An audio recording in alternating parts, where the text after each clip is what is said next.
Hi, this is Kenny Benjamin for the American Father. I was having a conversation with my 14-year-old daughter a couple days ago about oral sex. Yeah, take a minute to just process that and digest that. It's complicated, right? Because, I tell some people, friends of mine, adults, people in their, late 30s, early 40s, that I had this conversation, and a lot of them respond with kind of horror, like, "Oh my God, are you kidding? How can you have that conversation? Why?" And I think about it because those same people, those same friends of mine, people I love, people who are really decent, good, the kind of people you'd love to hang out with, they talk about their own childhood and their own experience with their parents and talking about sex as non-existent or as horrible or as shameful, embarrassing, guilt-ridden, just, God, please don't bring that up with me. And I think about, that disconnect of thinking like the way it was done for us was not the way we think as adults would be healthy, but how do we change that? How do we engage our children in a conversation about sex that is not informed by kind of puritanical ideas, but informed by, one, health, which I think is important to all of us in an age where sexual experience can cause disease and death in ways that just wasn't true for us when we were kids, right? And also in a way that allows them to sort of come to these ideas with joy. Why do we want our children? I mean, I know why. The question I was going to ask was, why do we want our children to have this kind of fear-based idea of sexuality in some ways? And the answer is because we don't want them engaging in sex, I suppose.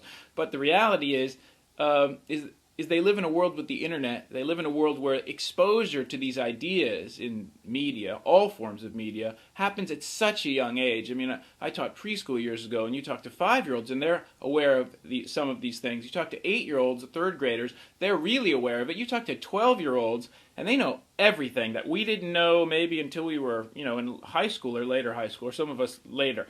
So the question isn't so much about whether we should be engaging our children, it's how we should be engaging our children, because I think there's a consensus in most of the communities that I deal with that we must engage our children, right?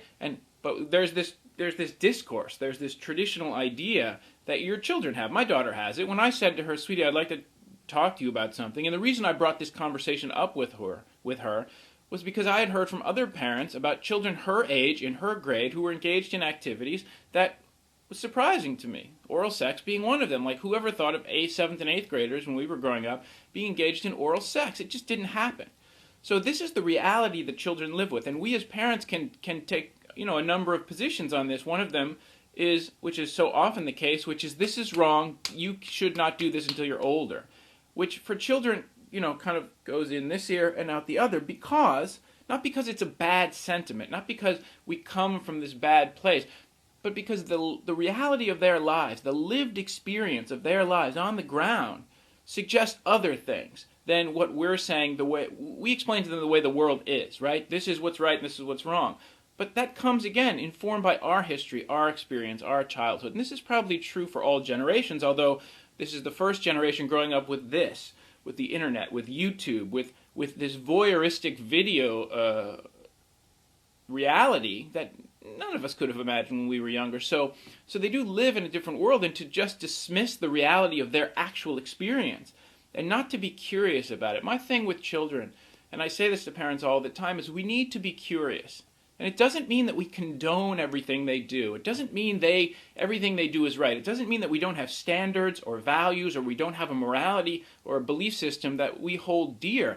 But it means that we need to be curious about the experience they are having in the world, because it's different than ours. It's not our experience.